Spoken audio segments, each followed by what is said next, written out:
Olá, este é o MP com você, um programa produzido pelo Ministério Público do Estado do Espírito Santo em parceria com a Assembleia Legislativa. Hoje estamos recebendo aqui nos estúdios da TV Assembleia o promotor de justiça, dirigente do Centro de Apoio Eleitoral do Ministério Público do Estado do Espírito Santo, Dr. Cláudio José Ribeiro Lemos. Dr. Cláudio, seja muito bem-vindo. Olá. E vamos falar hoje de eleições 2022. Nós tivemos várias mudanças aí, algumas novidades para o pleito desse ano. E vamos começar a falar do trabalho do Ministério Público do Estado do Espírito Santo em relação a como que os promotores e os procuradores de justiça trabalham na eleição. Doutor, de que forma o Ministério Público atua e vai atuar na eleição de 2022? A Justiça Eleitoral é uma justiça federal. O Ministério Público Federal não tem como abarcar todo o Estado e todo o Brasil. É nisso que entram os promotores de justiça estaduais. Então, quando a eleição é todo o Brasil, como esse ano nós temos a eleição para presidente e vice-presidente, quem faz a eleição é o TSE, pois ele tem competência em todo o Brasil. Quando a eleição é em todo um Estado, como as eleições também deste ano, para governador, vice-governador, deputados, estadual, federal e uma vaga de senador, que eles fazem a campanha em todo o Estado, então é o TRE, porque o TRE é que tem competência em todo o Estado. E aí quem funciona o Ministério Público pelo TRE é um procurador da República, que é o Procurador Regional Eleitoral. E os promotores eleitorais atuam perante as zonas eleitorais, que são subdivisões dentro do Estado, quando tem eleições municipais para prefeito e vereador, e também aí atua. Mas neste ano, quem vai fazer a eleição no Ministério Público é o Procurador Regional Eleitoral. E os promotores eleitorais que estão em todo o Estado fiscalizam eventual crime eleitoral, propaganda irregular, fazem investigação de eventuais descumprimentos de normas administrativas eleitorais e encaminham ao Procurador Regional Eleitoral, que vai submeter ao TRE, que é o competente para julgar as eleições gerais. Esse trabalho dos promotores de justiça eleitorais é feito nos municípios, por município? Não, é feito por zona eleitoral. Então, o Espírito Santo é dividido em várias zonas eleitorais. Cada zona eleitoral tem um juiz e um promotor eleitoral. Então, por exemplo, nós temos municípios como Vila Velha, onde eu atuo como promotor, que tem 3 zonas eleitorais. Então lá nós temos 3 juízes eleitorais e 3 promotores eleitorais. Mas nós temos no interior zonas que abrangem mais de um município. Então, por exemplo, Alegre e Bitirama pertence a uma outra zona eleitoral que não está no município. Então, cada zona eleitoral tem um juiz eleitoral e um promotor eleitoral. Agora, doutor, o senhor é dirigente de um centro de apoio no Ministério Público, o CAEL, que é o Centro de Apoio Eleitoral. O que é o CAEL e como é que ele funciona? O Centro de Apoio Eleitoral tem a função, primeiro, de integrar todos os promotores eleitorais para que eles tenham uma atuação uniforme.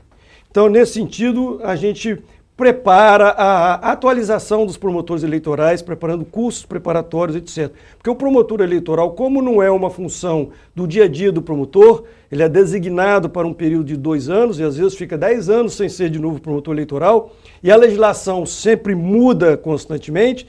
Então, todo promotor que chega para exercer a função eleitoral, a gente prepara ele. Nesse sentido, a gente vem fazendo já para essas eleições vários encontros preparatórios, atualizando sobre as mais diversas normas da eleição. Então o CAEL tem essa função de integrar os promotores, atualizar os promotores, eventualmente responder a consulta dos promotores eleitorais, consultas jurídicas, de que eles têm dúvidas, eles submetem ao CAEL, nós temos um corpo de servidores e eu mesmo que a gente faz os pareceres e encaminhamos aos promotores eleitorais. E também representamos, quando é questão eleitoral, a administração superior. Doutor, e em relação às eleições agora, o que pode e o que não pode? Então, durante a campanha, nós vamos fazer, junto com a comunicação do Ministério Público, vários cards, olha, isto pode, isto não pode, e vamos publicando assim diariamente, semanalmente, nas nossas redes sociais, no Instagram, no Facebook, no nosso site, para que os eleitores vejam e falem, olha, isso não pode, e vai saber aonde denunciar algum candidato que esteja fazendo uma propaganda irregular, por exemplo, propaganda em bens públicos, propaganda em árvores, então ele vai saber porque nós vamos divulgar. Agora, no geral, doutor, quais são os principais crimes eleitorais que o Ministério Público investiga, apura e denuncia? Olha, Rubem, tem muitos crimes eleitorais, mas os mais comuns, principalmente no dia da eleição, é o que todo mundo chama de boca de urna, né? É a campanha vai até um dia antes da eleição. Dali para frente não pode mais fazer campanha. No dia da eleição é o dia do eleitor, não é mais o dia do candidato, é o dia da democracia. Então o eleitor não pode chegar para votar numa sessão eleitoral e ter uma aglomeração de funcionários de um determinado candidato ou de um determinado partido, até dificultando ele chegar para votar. Então não pode ter... Então isso é boca de urna, que é um crime muito ainda ocorrente. Nós temos também o derrame de propaganda eleitoral de santinhos no dia da eleição, que também não pode, porque a propaganda tem que encerrar antes.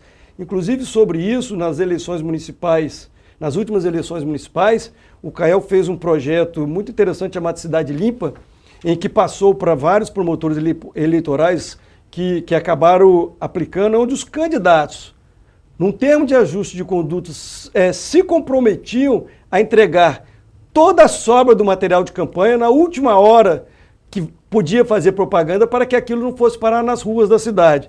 E surtiu muito efeito. Este ano, como a eleição é geral, cabe ao TRE, então já é mais difícil fazer esse ajuste de condutas. Mas também é um crime muito comum hoje em dia. E tem, por exemplo, fraude de eleitores que se inscrevem em 2 lugares diferentes. Hoje em dia é mais difícil porque tem um cruzamento de computadores, mas existia esse tipo de crime. Tem a compra de voto,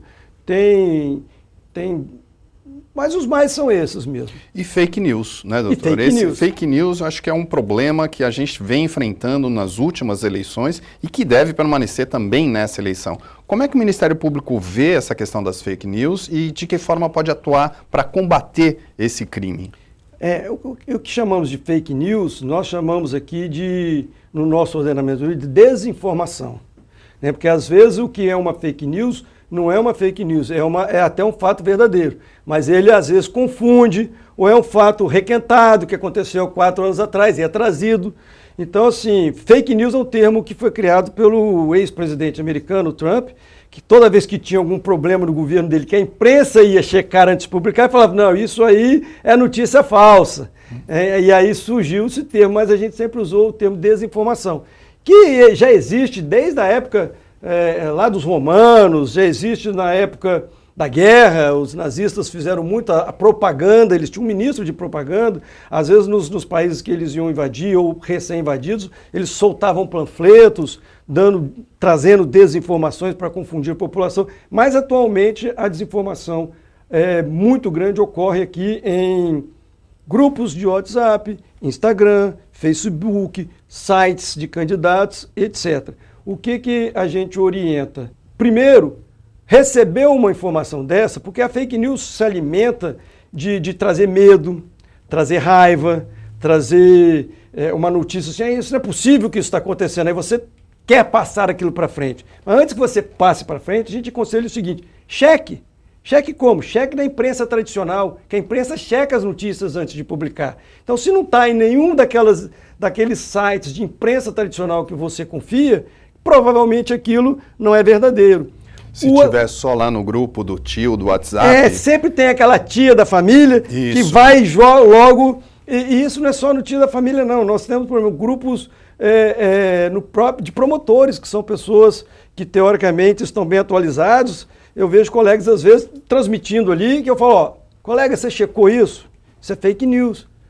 Por exemplo, nós tivemos há pouco tempo, no início da guerra da Ucrânia, pegaram lá na Polônia, naqueles lugares das pessoas que tinham fugido da Ucrânia, uma menina com uma placa falando sobre Putin, sobre a Rússia, eles apagaram aquilo e colocaram assim, isso é coisa do presidente do Brasil, etc. E aquilo eles foram publicando, você em 5 minutos, 5 segundos no Google, que você viria que aquilo era falso. Então, o TSE tem um site, Fato ou Boato, que você pode entrar no site também, e lá a maioria das desinformações eles pesquisam e colocam ali. As plataformas do YouTube, principalmente do Twitter, também temos várias organizações que procuram saber se aquilo é verdadeiro ou não, e o Twitter geralmente coloca embaixo, olha, isso pode ser uma desinformação. Eles não cortam por causa da liberdade de imprensa, mas eles avisam ali. Então, assim, é checar antes de ficar passando para frente essas notícias que geralmente nos trazem um desconforto. A gente quer passar para frente porque acha um absurdo, etc. E se isso for feito por um candidato, de que forma ele vai responder por isso? Olha só, hoje no mundo digital não tem como você não deixar suas impressões digitais, que a gente chama de footprints. Então, hoje, todos os promotores eleitorais e também a Polícia Federal, está bem aparelhada para isso, eles podem, tomando conhecimento disso, entrar em contato digitalmente com as plataformas, YouTube, Instagram, todas elas têm uma plataforma para receber as autoridades, onde a gente entra ali e imediatamente pede que se preserve aquele fato, aquela publicação. Então, ainda que a pessoa apagar, vai estar preservada. Eles não mandam para a polícia, para o Ministério Público. Depois, num processo de investigação, você requer ao juiz, e aí o juiz requer que ele seja mandado, e aí está preservado. Então, os promotores hoje sabem fazer isso, a Polícia Federal sabe fazer isso. Então, é muito difícil a pessoa apagar achando que vai ficar impune, porque ele vai ser pego. Tá certo. Nós estamos conversando com o promotor de justiça, Dr. Cláudio José Ribeiro Lemos, ele que é dirigente do Centro de Apoio Eleitoral do Ministério Público do Estado do Espírito Santo. Você acompanha aqui o MP com você. Nós vamos para um rápido intervalo e voltamos já.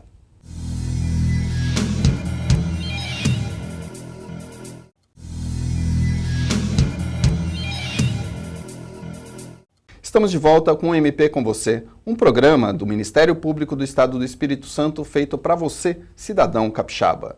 Hoje estamos recebendo aqui nos estúdios da TV Assembleia o promotor de justiça, Dr. Cláudio José Ribeiro Lemos, ele que é dirigente do Centro de Apoio Eleitoral do Ministério Público do Estado do Espírito Santo.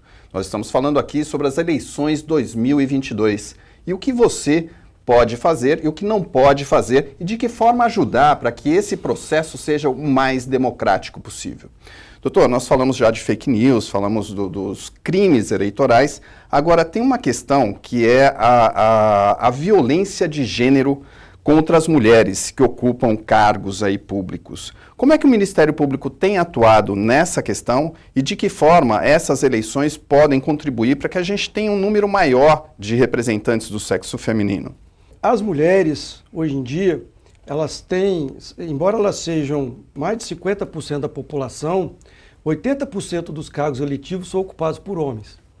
Então, isso deixa claro que essa nossa política de reservar 30% para candidatas não está surtindo efeito. Mas a legislação precisa avançar para mudar, para que sejam um percentual não de vagas para candidatos, mas percentual de cadeiras. Então, o dia que nós tivermos 30% das cadeiras serão reservadas para mulheres, elas serão ocupadas, seria muito melhor. Mas nós não chegamos a isso ainda. E as mulheres têm sofrido muita violência política dentro do próprio partido. O partido tem melhorado muito, mas a maioria dos partidos ainda é um lugar de homens, vamos dizer assim. Nós quase não temos dirigentes de partidos mulheres. Então, elas acabam sofrendo dentro do próprio partido, com pouco espaço, tinha diminuição das verbas dos fundos partidários, foi preciso que dizer, olha, 30% das verbas agora também tem que ser para as mulheres. E a partir do ano passado, veio uma lei exatamente para proteger a violência política contra as mulheres e que alterou o Código Eleitoral, criando um crime dentro do Código Eleitoral, alterou a legislação das eleições e alterou a legislação dos partidos. E também o Código Penal, num crime maior. Então, se criou nessa lei o ano passado um artigo dentro do Código Eleitoral, que é o 356-A, que diz que mulher candidata ou mandatária de cargo eletivo. Então, esse crime, a pessoa que sofre só pode ser essas duas figuras. Ou ela é uma candidata, ou ela já foi eleita. Então, se ela sofrer qualquer forma de violência, de não dar espaço, ou de qualquer outro tipo de violência contra a mulher, será um crime que será punido a uma pena não muito grande, mas uma pena. No mesmo tempo, foi inserido no Código Penal, no artigo 259, um crime também contra a mulher, mas aí é contra crime de gênero, não só a candidata ou aquela mandatária. E também ali prevê crimes contra a raça, contra qualquer tipo de discriminação. A violência racial também é incluída nessa problemática eleitoral? Ela foi incluída no Código Penal, no artigo 259, que previu que também de raça seria um crime, é um crime até mais grave. E nós temos casos, por exemplo, nas últimas eleições municipais, uma candidata em Cariacica, só que ela era advogada, ela sabia, mulher e preta. Ela foi passar com o carro fazendo campanha e teve atos ostensivos contra ela, dizendo que ali não era lugar de mulher, que ele deveria descer daquele carro, etc. Mas ela, como advogada, tomou as providências, nós procuramos também, demos o apoio e foram punidas as pessoas. Mas, enfim, isso ainda acontece, mas o Ministério Público está de olho e os promotores eleitorais em todos os municípios, se isso ocorrer, podem abrir inquéritos que a gente chama de piques eleitorais para apurar esse crime. A polícia também pode, a Polícia Federal, assim como o Ministério Público Federal, não tem pernas para estar em todos os estados, então as polícias civil vão dar esse apoio também aonde a Polícia Federal não pode ir, e para investigar esses crimes, fazer o inquérito e que essas pessoas depois sejam levadas à justiça para pagar por esses crimes. Agora, doutor, de que forma identificar um crime desse e de que forma denunciar um crime como esse? Não só os crimes eleitorais, ou os crimes mais graves como de gênero e de raça, eles podem ser denunciados por qualquer forma de outro crime, né? Você pode procurar a delegacia, você pode procurar o Ministério Público, pode procurar o promotor eleitoral na zona eleitoral, a promotoria, inclusive no dia das eleições. Todas as unidades do Ministério Público do Estado estarão abertas, trabalhando na eleição. Vamos, inclusive, dar apoio às polícias. A Polícia Federal não tem delegacia no interior do Estado. Não tem delegacia na Serra. Às vezes pegar e levar para a sede deles demora. Então eles vão usar o prédio do Ministério Público. Então a pessoa pode fazer essa denúncia no Ministério Público, pode fazer essa denúncia no 127, que é o número do Ministério Público de denúncia, pode fazer no site, na ouvidoria do Ministério Público. Também existe o sistema do TSE chamado Pardal, que foi uma criação do TRE do Espírito Santo. Você pode abaixar o aplicativo do Pardal, tanto para iOS quanto para Android, e ali você pode fazer qualquer denúncia de crime ou também de irregularidades eleitorais, de propaganda, não só de crimes eleitorais. E no Pardal você pode incluir fotos, incluir vídeos, que hoje em dia todo mundo tem um telefone, está vendo uma irregularidade, um crime, você pode filmar, o Pardal aceita que você encaminhe essas coisas, e também na ouvidoria do Ministério Público. Na ouvidoria do Ministério Público é a mesma coisa. Pelo site do Ministério Público, pelo 127 e também pelo aplicativo que o Ministério Público tem no Espírito Santo, chamado MPES Cidadão. Você abaixa também para iOS e para Android, e ali você pode fazer essas denúncias, que a gente chama de notícia de fato, dentro do Ministério Público, que elas serão encaminhadas e apuradas. As pessoas precisam se identificar para fazer esse tipo de denúncia, doutor? Na ouvidoria do Ministério Público, não. Agora, quando é crime, se não se identificar, às vezes fica difícil a gente apurar e ter mais detalhes. Então, o ideal é que se identifique. Por exemplo, no sistema Pardal, para este ano, que é o TSE que faz, ele está exigindo a identificação, ou pelo CPF, mas se você é jogado para a ouvidoria do Ministério Público, você querendo não precisa se identificar. Agora, se não se identificar e der todas as informações que seja possível apurar, será apurado. Mas muitas vezes a gente recebe denúncias na ouvidoria anônimas e que a gente precisaria de mais dados, aí aquela investigação não vai para frente, porque a gente não sabe quem fez a denúncia e não tem dados para poder apurar. Então é importante, se a pessoa quiser se identificar, porque facilita a investigação. E doutor, tem muita gente que denuncia? Como é que é essa proporção? Tem muita gente, mas principalmente não crimes, principalmente propaganda irregular e esses crimes que eu falei no primeiro bloco de boca de urna e de propaganda irregular no dia da eleição. Aí muita gente denuncia e a gente no dia tem as guardas municipais que vão nos ajudar, a Polícia Militar, a Polícia Civil, a Polícia Federal, há um núcleo no TRE com pessoas de todas essas instituições, que ali, chegando ali, eles já conseguem passar rápido a informação para ser apurado.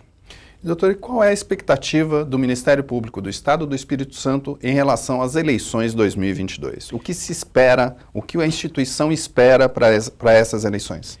Nós esperamos que seja uma eleição tranquila, onde o eleitor seja o elemento principal da eleição e que não haja esses extremismos que nos últimos anos têm chegado ao Brasil e que não faz bem para a nossa democracia. Mas nossa democracia está consolidada, nós já estamos, a cada eleição a gente melhora, a cada eleição o eleitor já sabe que ele pode confiar, pode votar, que não terá problemas. Então nós acreditamos que será uma eleição tranquila, onde vai prevalecer a vontade do eleitor.